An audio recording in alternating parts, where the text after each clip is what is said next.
combat les idées. Mais pour combattre les idées, il faut qu'il y ait des programmes, il faut qu'il y ait des professions de foi. Il y a plein de choses. Hein. Si tu regardes le bureau numéro 1 des élections à Montpellier, c'est le bureau où a voté Mickaël Delafosse, le bureau de la Maison des Relations Internationales. 98% de taux de participation.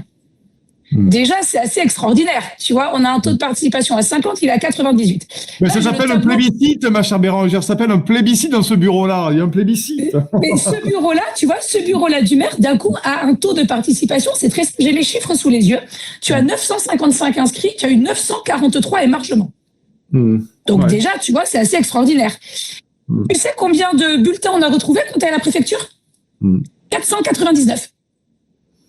Tu as 943 émargements dans le cahier et on retrouve 499 à la préfecture. Où sont ces 443 bulletins? Oui, ça, et ça c'est des chiffres officiels que tu m'as envoyés donc hier pour me dire voilà ce qui s'est passé. Ça, c'est des chiffres officiels, hein, c'est pas voilà. C'est des chiffres officiels. Et ben ces chiffres officiels, ça demande éclaircissement du moins. Ça demande des éclaircissements. Ça demande de comprendre parce que tu as les professions de foi pas reçues, ça t'en fait 1005. Là, tu as 400 bulletins perdus. Tu prends tous les chiffres.